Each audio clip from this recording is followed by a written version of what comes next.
I've never been a particularly stressed out person or an anxious person. And for that, I am grateful. I don't know if that's wiring. I don't know if that's environment. I don't know if that was many wise words from my very loving mother or what. Maybe it was all of it. But as a non-inherently anxious person, I do have a sort of maybe a leg up in that. But I find relief in not being able to control almost anything. So that I can just, it reminds me of that image of just floating down the river. The more we grasp at the sticks that are jutting out and the more we try to swim upstream, or the more we try to flow the river or push the river, just the shittier this all is. So everybody, I want to welcome Chion Wolf to the podcast. Welcome, Chion. Thank you so much, Louise. I'm so stoked to talk with you. When I was getting on, this song came in my head. It was like, I'm with Chion Wolf. I'm with Chion Wolf. And it just kept going over and over. So I love it. Wanted to sing that to you. We I did a show about beatboxers. We could call Rozelle in, one of the best in the world. Oh, Rozelle. And just get this Rozelle's going. work. Yes. All right, let's do it. Did I tell you I was a beatboxer for Rasputina? Oh my God, no. I've got a brand new barrel. You probably didn't beatbox that one, but I did. Really? You did? Yes, You're on that? I heard you when I was... She was on the banjo. No, not in the studio. This is on tour. She was on the banjo and I was beatboxing to it. But for 5 years, I toured with Rasputina as their pianist and beatboxer. And at the end of the first tour, my mouth muscles were so strong from beatboxing that I spit a loogie, and it was like 80 feet. Amazing. Amazing. So when you said that, it brought me back to that. See, we're already aligned. This is happening. It's all good. Yes. So I want to know, you and I have been texting back and forth, voice memoing back and forth the last few months, getting ready for this. What's alive? There's so much. Let's just dive in. One of the things that you and I talked about is how you and I both share a sort of excitement about being humbled around what's out of our control. Oh, yeah. And especially things that are bigger than us, like nature. And I think that might have to do with why I've always been exhilarated by thunderstorms, because it makes me feel so small and out of control. And so we have 1,000 directions we could go in. But one of the things I tossed at you before joining today was aliens. Why not? Aliens. There's been congressional hearings with people who've, retired rear admiral in the Navy, former intelligence officers, basically saying, okay, we can't show you any pictures of aliens or spacecraft, but they're basically saying, like, we've known for many decades that they're here, and they've maybe been here longer than us, and they live in the oceans, they come from who knows. So I've been sitting with this, wondering why it's not bigger in the news. But part of me is really glad to have the sort of low-grade hum that is the idea, the real idea that there may be alien or unidentifiable intelligence on our planet. And of course, we've been thinking about this in terms of gods and spirits and the spirit world, ancestors, for as long as we've existed. But this idea of like specifically thinking about beings from other dimensions or other planets, like, it exhilarates me and makes me feel small. And it also makes me think about, I'm really curious to hear your ideas and your reactions in terms of consenting to non-consent, which is something we've talked about and you've talked about a lot as well. And I kind of want to throw it to you, which is against the rules. So I'm the interviewee here, I know, but this is my nature as a host of a radio show. I want to hear what your thoughts are when it comes to consenting to non-consent and the presence of, let's just call them aliens, because I don't know what other words to use. What are your reactions to that? Well, I mean, first, I'm just thinking, I'm sure my audience listened to my interview with you, but they might be like, who is this woman you're talking to? How do you want to describe yourself before we even get into this? Sure. So I'm the host of Audacious on Connecticut Public Broadcasting. We're coming up on 5 years old, and it's the elevator pitch is that our show talks with people who have had conditions, experiences, or professions that have been misunderstood or not understood at all. When I came up with the idea for this show, I've been in public radio for almost 18 years now, and we of course talk with politicians and experts and authors and people who know what they're talking about their field and their things, and that's very important. But I wanted to hear more stories from the little p in public radio, in my opinion, is the big P.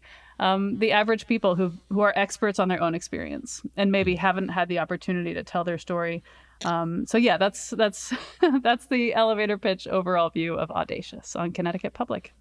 And I have to say, I'm so lucky with this work I get to do where I get to be interviewed and interview because I've made some of my most delicious friendships in the last few years through podcasting.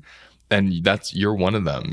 When I came on and we were talking, it was like, oh, I found a sibling. It was just like instantaneous, felt like someone that so gets everything I get in this amazing way that we don't even have to like preface. It's just this easy dive. And so I'm just grateful for your existence. And I got to be on your amazing show. And then we got to have a relationship from that. So just wanted to put that out there. Listen, Chion's show is amazing. So really check it out.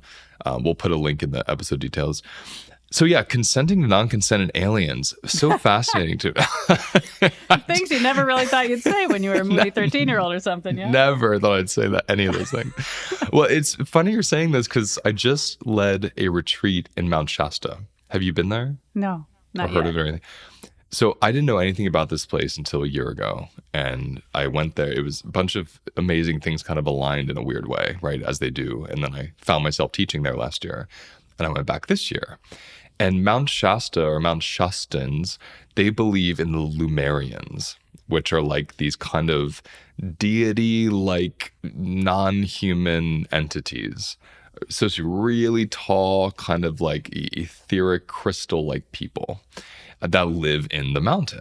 So this whole idea is in this giant mountain, there's like this kind of palace, this world inside. And people go up there and they do rituals for them. They invoke them, all these kind of things.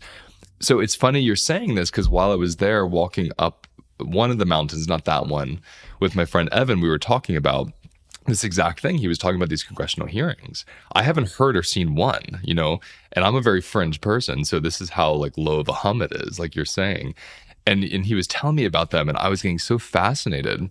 And when you were saying, what's the relationship between consenting and non-consent and this, it's that piece that you and I have been exploring together around human supremacy. Because when I think of animals, like what makes them so brilliant, what makes nature so brilliant to me is a seemingly seamless consenting to non-consent. It's just like swirling into violence, into pleasure, into beauty, into rebirth, whatever it is, just like effortlessly. There's no idea of this shouldn't be happening, that from what I can see at least. And so there's a similar tie for me there because, what if something is outside of our human experience? How do we relate to it when we've always been the top of the heap? What's it like there's someone like above or even at level of us, in intelligence, civilization, whatever it is? So I'll throw that back to you. Like, where does that piece go? Well, I mean, you make me think about how you recently on your podcast were talking about, and especially after the election, refusing to dehumanize people based on their beliefs or even what they've done. That's right. And when it comes to aliens, can you refuse to dehumanize something that is not human? And then we think back to animals. You're not necessarily dehumanizing animals, right? Then we're sort of off track with that. But in terms of this intelligence likely being a whole lot smarter than we are, how does humanizing or dehumanizing come into play in there? And this is hard to answer for a lot of reasons, but also because nothing detectable, at least to us, has happened yet. You know what I mean? For us to figure out, do we want to humanize these things? Do we not want to? And I think there's this nature. There's also this theory. I'm really saying things I never thought in a million years. I used to be a total atheist, anti-woo crusader up until about 2021 when stuff happened in my life. So I am yet again humbled by how this world has changed the words that come out of my mouth. But I think about how there's this theory that aliens are actually related to us. That they are time travelers and they are either us in the way past or they're us in the way future. And so if that were true, just to play around with the idea that we're related to these, hyper intelligent beings, what would be the wise, kind, loving thing to do in terms of how we see them? But again, are they here to just wipe us out eventually? And in that case, what should we not be human? I don't know. I'm all stuck. I'm all stuck. Help me, Louise. Well, what you're saying, I was getting this image, and then you said what you just said, which is kind of the perfect convergence of the image I was having. I'm always fascinated by something we don't know, the story we tell. Do we tell, just as you're asking, do we tell a humanizing story about it? Do we tell a dehumanizing story about it? Do we see them as us? Do we see them as separate from us? And every movie I've ever seen, or every cartoon I've ever seen that involves any kind of alien form, it's always like these people that just want to kill us and destroy us. And I can't think of one. You have to tell me. There must be one that has a humanistic approach toward them. Can you think of any? I've seen your comment section. Your listeners will tell you. Okay. If we don't think of them, they will tell you. Okay, please Just tell me, give it a everybody. Just let me know as soon as you can. I'll give you my beeper number. Yeah. And you can just page me. But I'm curious about that, because what I've been interested in post-election, and pre-election, forever, I'm interested in this thing of why we dehumanize people we don't understand. It's like this animalistic thing to assume they're going to kill you right away. And then because of that, find all the reasons why they're less than you, essentially. So I get interested in that with the alien piece. I had this song that I wrote, oh my gosh, so long ago, like 20 years ago, before I was even public as a musician. And one of the lyrics was, "No one's been discriminated more than the extraterrestrials." And the reason why I said that in the line was because every poster or image or movie is about these horrible, like ugly creatures that are beyond us. And we do that with all groups of people we don't understand. So I want to kind of dive into that with you. How do you see that as related? Our projection onto aliens as we would to anyone that's foreign in our mind or belief system. Right. As far as we know, they could be, on December 3rd, they'll come through and just introduce themselves and say, all right, we're gonna take care of you, and we're gonna fix all your problems, or we're just gonna decimate you and we'll turn the lights out before we leave. I think when we don't understand or know what the other person or entity or whatever believes or wants to do, what their intentions are, you're right, we do make up based on even the smallest amount of information we have, often via the media and the entertainment we've had growing up, and maybe our religious institutions and our cultural background and our traditions. We try desperately to fill in all the blanks, right? What is it? Something bias. I forget what that bias is. There's so many of them to choose from, but we try to fill in the blanks to basically be right. And I think about when it comes to the election and all the different ways that people view the other side, whatever that means. We think, how could you vote for someone who is going to act against our best interests? When really, yes, there is something to be said about like what a candidate has said they want to do. Mm-hmm. Which is not nothing, but also what they will do is somewhat unpredictable. Mm-hmm. Mm-hmm. In fact, right. I feel like I've lived long enough. I'm 44 years old right now, and I feel like I've lived long enough to know that 0.000% of anything I've ever imagined or pictured has been true. Everything from my wedding day to brushing my teeth this morning. It didn't look exactly like I thought it would. It didn't, like, there was something that was not something I anticipated. And that realization that 0.000% of everything I've ever pictured didn't completely come true the way I thought can either offer us an immense amount of anxiety or, this is the case for me, I feel a certain kind of relief. Okay, pause right there. This is what I need to extract from you. This is what I'm very curious about, because this is why I feel so close to you, like heart to heart close, because that's unusual. So to bring some somatic language in here, there's expected threat, then there's actual experience, and then there's remembered threat. And so when you're saying 0.00%, that's the actual experience, what's actually happening when the time comes.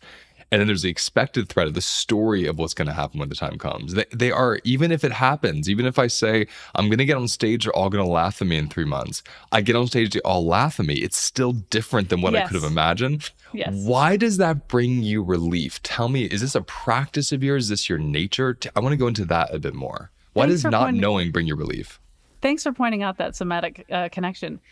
That's a great question, and I haven't given it any thought until this very moment. I think the enormity and back to feeling small, and the desire to feel small, and not supreme, to know that I cannot outwit the future. None of us can.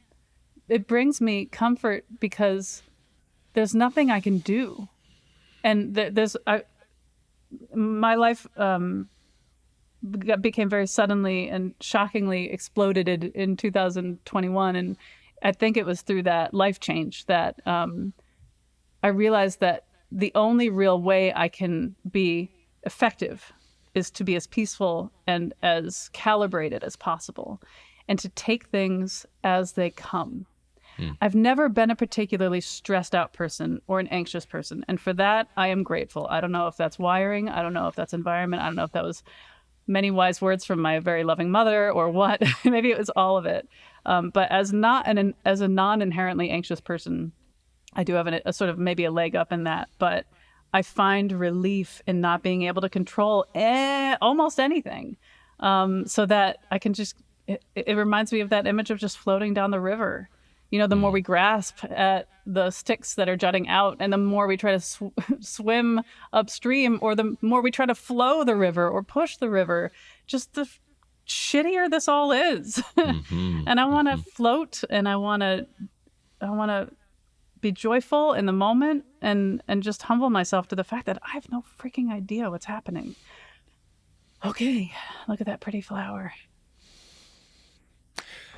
That really happened for me as well at a certain point. It was in my teenage years. It wasn't initially like that. I was an inherently anxious person. And then a few really powerful experiences, maybe similar to kind of what you went through, completely shifted that narrative. You know, I suddenly, because for me, part of worry is weirdly connected to dominance. Like, I actually think I can change the future. Exactly. That is a weird, super powered, dominant, egoic idea. Whereas when I'm really small, when I realize I'm being dominated by reality, it's like you're being hugged by reality instead of having to hold up reality yourself. To me, it's so relaxing. And I remember during COVID, everything was kind of falling apart for so many people. And I went outside and I looked at this little blue flower that was blooming in the meadow. And Tori Amos just said this recently in an interview. It was interesting. She said the same thing I experienced with that flower. She said we were on the second and third lockdown in the UK. And she said in the UK had really intense, harsh lockdowns. And she said, and I went outside and I noticed nature was not on lockdown. And that was the moment I had with that flower of, oh my gosh, no matter what horrible thing is happening in the world, this flower is just opening up to the sun. That's its only prerogative. And I was like, that's who I want to learn from. That's my teacher. And so I have two questions for you. The first is, do you want to explain or express this 2021 experience? You've named it twice. What happened? And you don't have to, of course. Oh, no, sure. I appreciate it. It's funny because I think anyone who's ever had a big thing happen to them, they don't want to be defined by it. But when it was so big that it changed everything, it's like, it's funny. I'm still figuring out how I want to weave my story into the rest of my life because it was so big. But the real nutshell is that in 2021, I'd just been married to my wife for a couple months when she began having an affair with the woman next door, our neighbor, for 3 years. And it was shocking to everybody. She never, ever seemed like the type to do it. In 6 years we were together, we never fought. Which could have been a clue. But also while the affair was going on, you know how we all have intuition, right? Well, I didn't know I had intuition. I was that much, dare I say, to align the two, I was that much of an atheist that I didn't even think I had an intuition. And yet, not only was my intuition telling me things, but, and this is a conversation for another time, but there were, in my opinion, literally spirits, voices, messages being like, Chion, look here now, to reveal the truth, because she wasn't going to let the truth out as long as she could help it, Wow. until it was revealed through, frankly, voices and signs and dreams. There was So one particular you dream. finally followed that direction, and then it was revealed. Yeah, that's right. That's right. And so it was after this big explosion that it changed everything about how I process the world and I see the world. I'm eternal now. Didn't know it. That changes things when you're like, oh, I I'm love eternal. you so Oh, much. this is cool. Oh, this Well, changes this. well, I look at so everything. now that second question I'm throwing out the window because there's a new one. There's two things happening here. There's the kind of surface, and I say that with respect, experience of being betrayed, of being shocked, having an ego death, like, you know, someone dying you love. And I'm calling that surface because there's this other deeper piece of, I finally listened to something I didn't know I had. Like a spiritual experience moved me to learn this. So would you say this transformation was largely because you awakened to a new ability to listen to things that before you blocked or even denied, versus the actual betrayal and the death of your stepfather and such? Can you unpack that? Completely. I think that I understand why people are atheists, having been one for so long. Like, I get it. I completely get it. I also stopped drinking, and I also get why people drink. Like, I get it. No judgment. I completely understand. There's like a seduction that atheism brings, and also, of course, alcohol. Again, another conversation. But I think the enormity of believing in more brings with it quite a lot of responsibility and work, frankly. Now that I've been opened and continuing to open, now my thoughts and my feelings and what I'm paying attention to, how I'm operating in the world. When one of my favorite places to go is the West Hartford Reservoir. It's a 3.2 something mile walk. It's a loop, so I can't get lost. So I can get lost in my head. I love it. Mm-hmm. But every time I go there, I have the choice to go left onto the loop or go right onto the loop. And that is one of a quadrillion points where I ask my body and my intuition, which way? And that decision will change my life every time. Every time, just recently. And just localizing it to the reservoir, I went recently and decided to go left. And I ran into this guy I'd met only once or twice named Guillermo. And he and I ended up talking and walking together and having a truly beautiful conversation and connection that I know will continue serving me and serving him and the world. And like, that's just because I went left. And so this idea that once you open up to more, once that's something that you believe truly, it's not faith, it's knowing for me, then all of a sudden, I am much more accountable for what I do and how much attention I pay and respect I pay to the messages that are coming to me from all over. And it's truly remarkable to me how it comes in dreams, how it comes in hearing conversations, in just a song that I wake up with in my head. And all these sometimes means nothing, but oftentimes there's something that comes through. In fact, I keep track.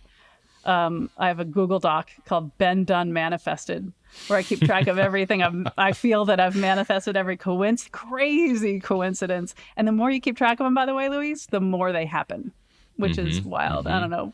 Do you keep track? Do you Well, have some sort of inner list? I do. I keep track through writing. I keep track through feeling. I keep track through music making, tattoos. You know, I find ways to remind myself because it's miraculous to witness the unfolding of things. I would say how the unseen is constantly these unseen hands, you know, that are reaching out for us to like hold them and be pulled by them.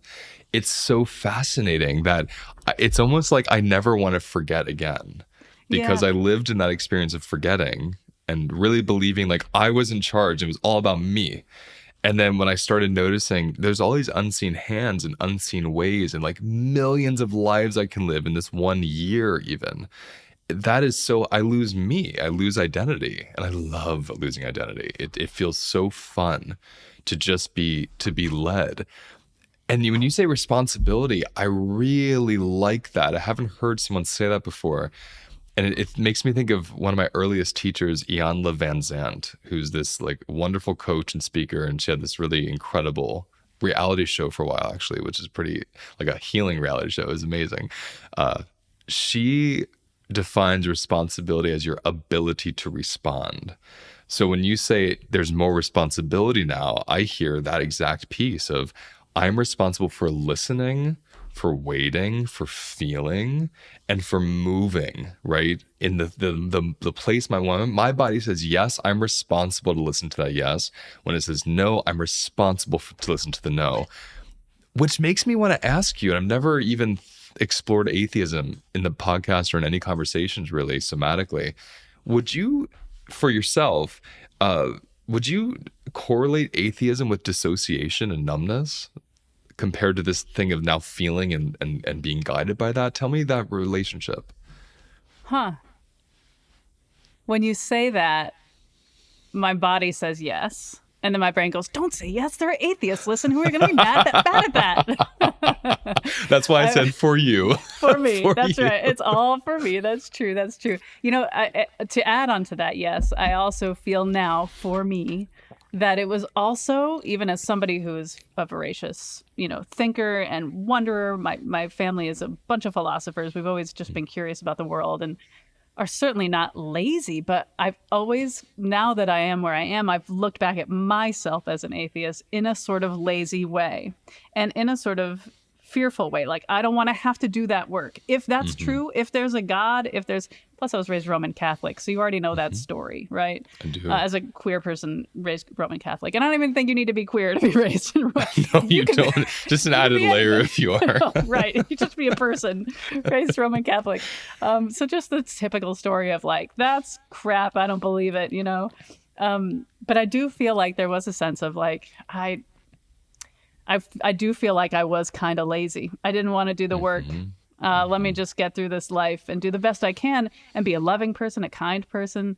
I'm still that way, but now that I am on this other side, literally and figuratively, it feels like my kindness and compassion have just multiplied, which is not something I would have wanted to happen as an atheist. Because as an atheist, I thought, well, I'm already good. I'm really good. In fact, a lot of people were surprised and confused about my atheism, and I was really out about it. Like, I used to be on the Colin McEnroe show, which is a show on Connecticut Public, and I was the first and last voice you heard on this show, introducing it and closing it out.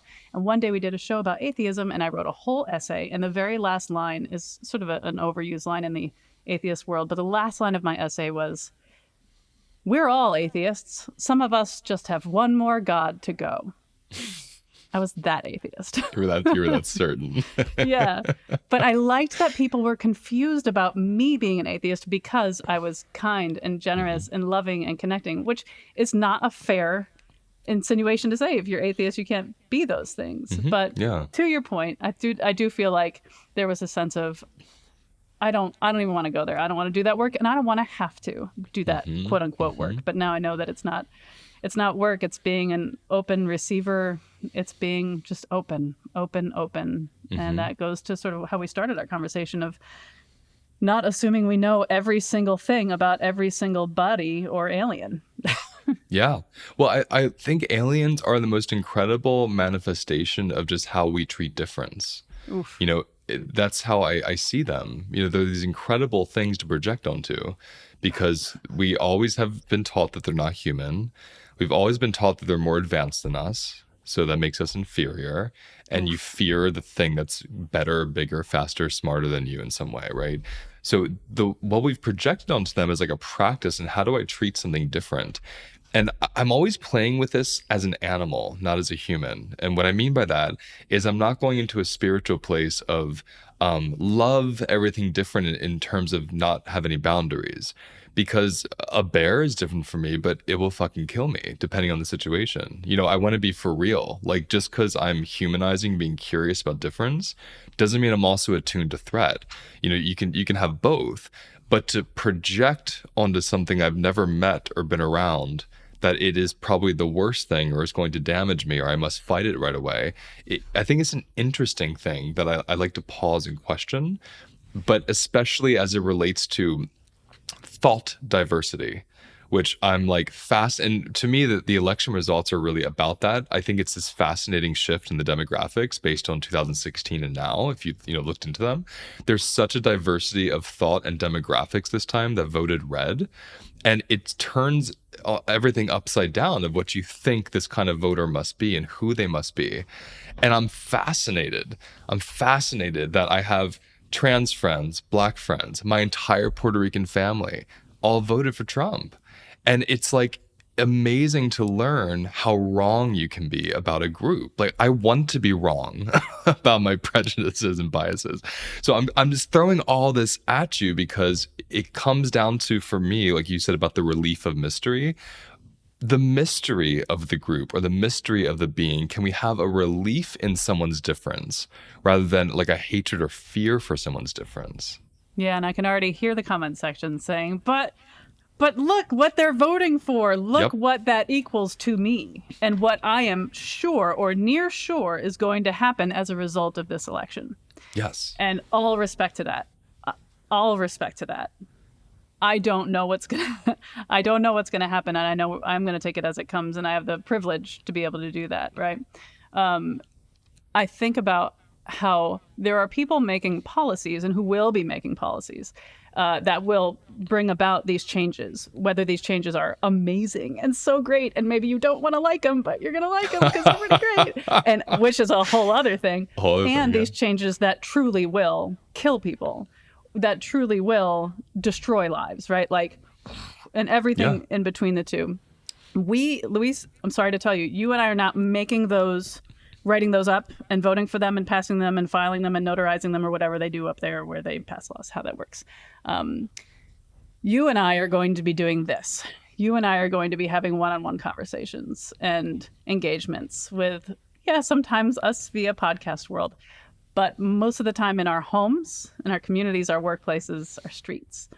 And so when I think about this mystery of everybody else, I think about how it feels like I want to do the layering judging of, if you voted for this person, then you must be like this or believe this, and for the other candidate as well. But I'm not lazy.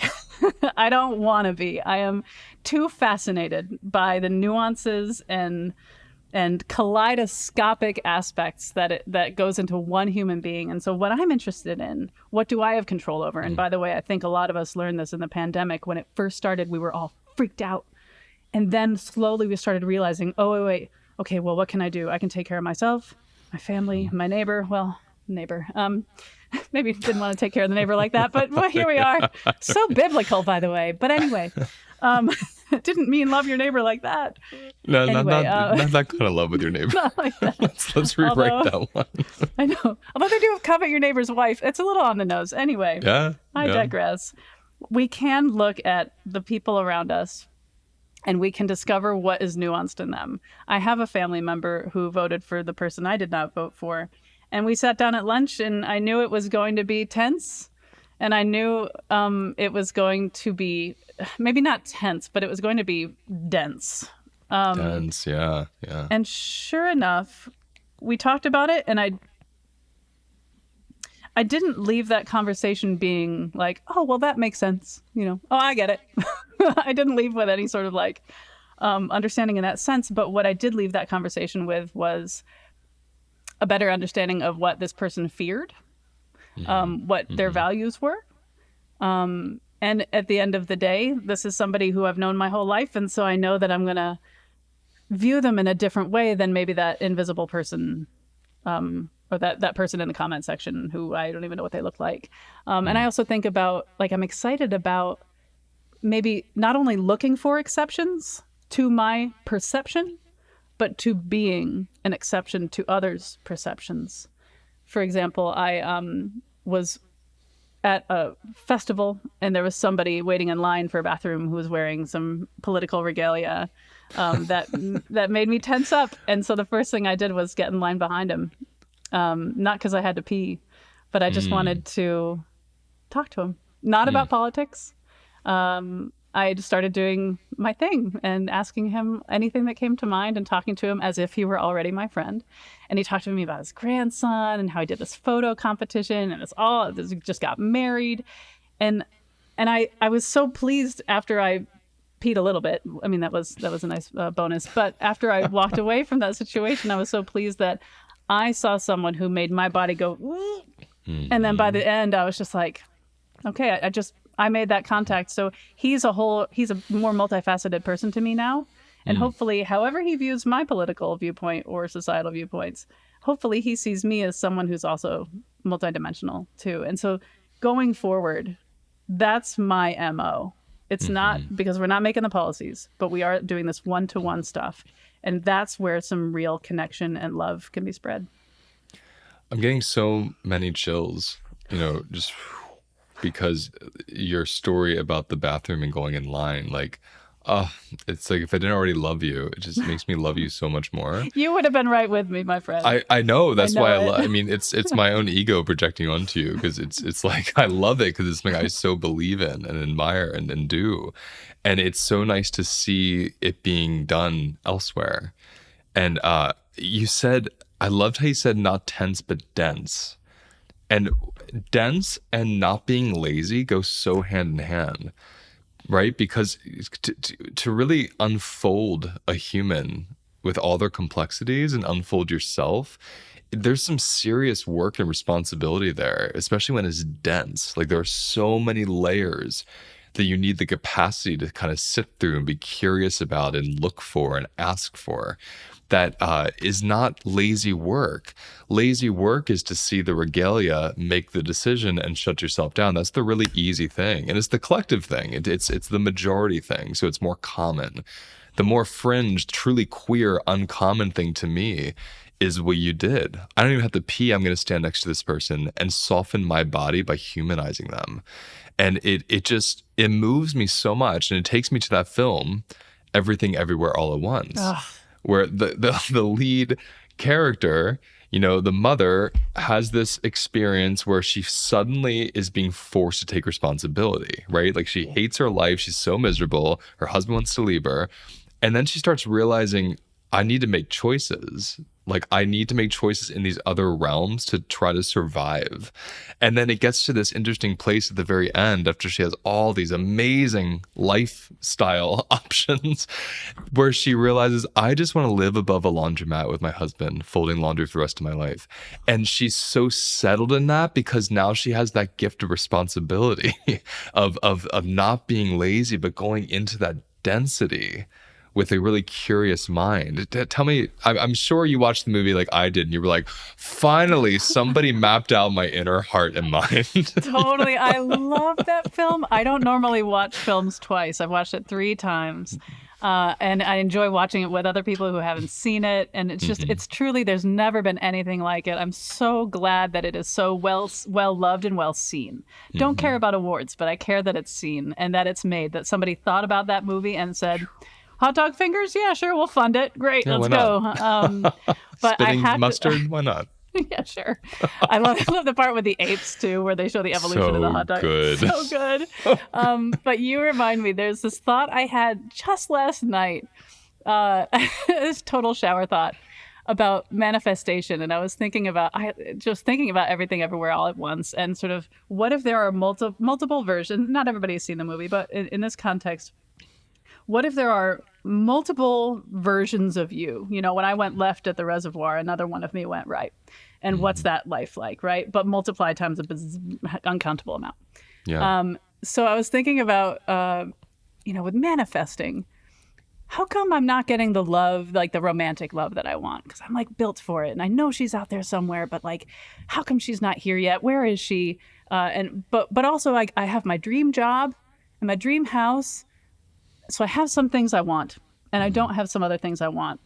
And this flash came in my head. What if every time you call out for something, and that doesn't necessarily mean desire it, because if you check out manifestation stuff, it's not about whether you say you want it. It's about whether you call out for it.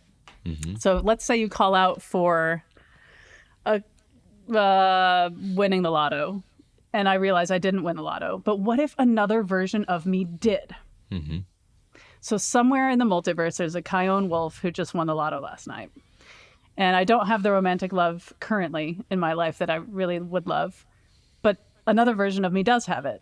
Likewise, I worry about maybe if I worry about getting into a car crash. Oh, as soon as I said it to you, Luis, sorry, a Chion in another dimension just got into a car crash. And when I think about, so it's what you call out for. It may affect me. It may affect other me's. Mm-hmm. It gave me, again, another sense of relief, a la the river, right? Like, not only is it going to happen to one of us, like this concept, but that also means I should be I would be wise to be more mindful about what I choose to inhabit this mind and this spirit. And if I focus on a car crash, getting cancer, losing my job, whatever. See, just 3 of me just had a terrible day today because I said those things. Who the hell knows if it's true, but thinking about it that way makes me be a little bit more deliberate in terms of the sort of things I'm entertaining in my soul. How does that sit with you? Shockingly or not so shockingly, I often do that. I'll think of, maybe not to the extent you just said, or maybe not the same way, but very similarly, I'll be sitting at a park bench, like drinking tea, just like looking at people or a mountain, wherever I am, and I'll think, wow, there's a Luis that's mentally ill because of what he went through, right? There's a Luis that's making like $4 million right now, like jet setting around the world. Right? There's a Luis that never had top surgery. There's a Luis that never got married. There's so many versions that it gets to this interesting place where there's no more. Is duality, is value, I don't know what the word even is, but maybe quantifying is the word, where like I stop quantifying my situation so much. It almost becomes this thing of like, oh, this is just one of a million. It's nothing special. It's nothing bad. It's what it is. And then I'm just in it. And it feels so good to be in it because there isn't this pool of it should be like this or it shouldn't be. It's like, here I am on this bench right now. And I don't know if it's comforting, if it's humbling, if it's just the truth. I don't know what it is, but something about it instantly settles me into where I am. And I want nothing. Truly. It's the most beautiful feeling when I really connect to that. It's sort of like, we talk about human supremacy in this sense. It's sort of individual, like losing human supremacy and the relief of that. And also the excitement and exploration of that. Like what would happen if you did not default to the human being the supreme in the big sense of the word. Yeah. And in this context it's like taking away the supremacy of the individual. Like yes. The specific individual if you are not singular. That's right. That's a great way to put it, because if I'm wishing I had something, then that idea is dominating. Like if we think of the supremacy piece, that one individual singular Luis story is dominating my current reality. But when it all becomes, oh, well, some Luis is enjoying this and some Luis is enjoying that, and all those multitudes live in me, they're all possibilities. Somewhere they're happening, or they could be either way. I don't know. I guess I get to this place where, to me, the real term abundance comes through. Like that's such an abundant experience to connect to that I'm getting all my needs met on some level all the time, everywhere. So relax. Yeah, enjoy. so relax. Especially because you have no idea what's rushing at you in 3 seconds or 3 weeks. Like, yes. I oftentimes when I used to work in retail. I used to sell cell phones before I got into public radio in a mall. So I just like need you to picture that selling cell phones at a mall. I'm living it right now. Yes. I'm like enjoying every moment of you at the mall selling a phone.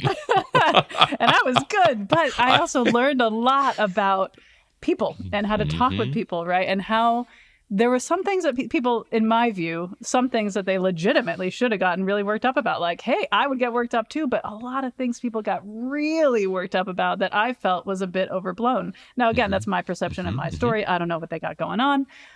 But I remember over and over thinking, like, if you are this upset about this tiny thing, how are you going to handle the cancer diagnosis, the family loved one who gets hurt? Like, how do you have room for that? And that's thankfully not my business, but it makes me think about how I function in this world, knowing that inevitably that impossible to predict future is barreling at me.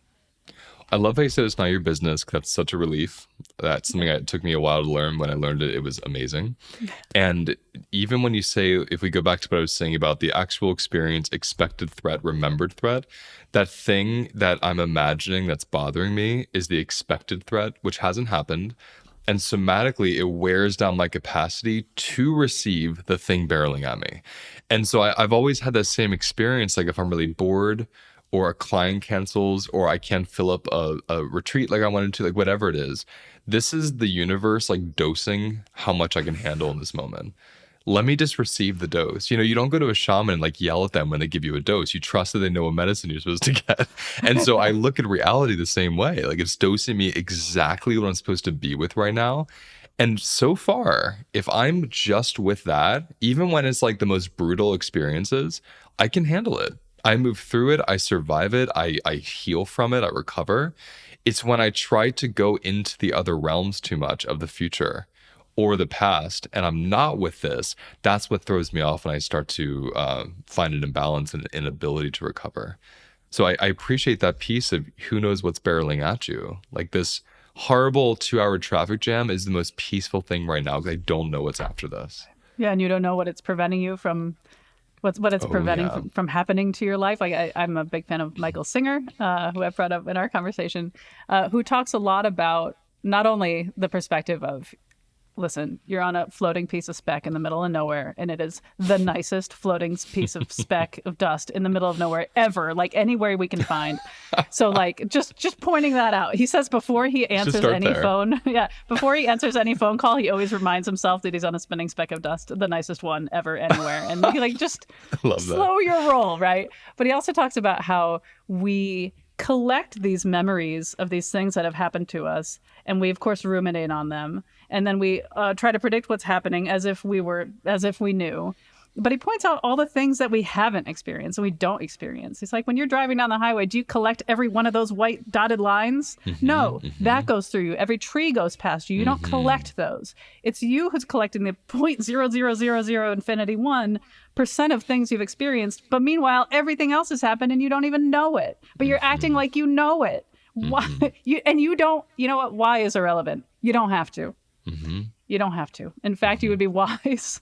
You would be wise to recognize the truth of the matter, which is that you don't know nearly anything, and to humble yourself and to be as present as possible. And when you talk about, how we store things and we reflect and how we try to predict, I think about how when I was going through the divorce is when I discovered meditation for myself, which is why it makes sense that people discover meditation for themselves. Like once things happen that are terrible, yeah. because you cannot live back there and out there in the future because it's hell. It's hell. Yeah. That's one hell. And so in meditation, and this happens even this morning in meditation, these memories will come up about anything that ever bothered me. And I remind myself, it's not happening right now. It's not happening right now. And that goes for what happened and what will happen. And here we are, like a blessing. It is eternal grace that we are floating in. We are living in constant grace. So accept it. You would be wise to accept it. That's what we're going to land on, because my favorite somatic practice is one called feeling the now. And it's what you just said. It's where you just sit in a room and you just look around and you ask your body, what in this room can I feel? Because you might be thinking of something stressful. You might be afraid of something coming up, but maybe I can just look at the cactus and I feel it in my throat, in my neck, in my face. And that's a part of me that can feel what it's like to be right here. And it's always settling. That's what's so fascinating. It's always settling. So it just that place of, can I feel where I am right now and start to learn the difference between now and what I'm expecting or remembering? And life becomes, for me, this really fun ride of like, oh, I was suffering again. Yep, I was remembering something. Or, oh, panicking. Yep, I was thinking of something that hasn't happened yet. But right now, look, here I am. So I'm so grateful to you. I love this conversation. I'm so excited for people to hear it and see where it takes them. And we definitely have to have another one next year. So I'll reach out. I'm down for it. Luis, thank you so much for having me on. And thanks for all you do to make the world more gentle and loving and peaceful and real. So thank you. Thank you, my love. And you too. I was just feeling a lot of gratitude, like that story of you in line and selling cell phones. I get the sense you've just been doing this anywhere you could be. And some of my favorite people aren't doing it on Instagram. They're just doing it in their lives. So I really appreciate that. And Thanks, my friend. because I have something coming up, this is like a real exit. So gonna give you a virtual hug. I'm not gonna like turn it off and Beautiful. talk to you more. I have to hop off Roger right away. that. Thank you so much. You're amazing. And I'm stoked for all that's ahead of you. And I'll talk to you soon. Thanks, love. See you soon. Peace, my friend. That's the end of today's episode. Now let's take a moment to notice where we feel the episode in our bodies. Close your eyes. Take a breath. And let whatever wants to come up, come up. And remember, those sensations hold the wisdom that we're looking for. If you want to go deeper, visit holisticlifenavigation.com.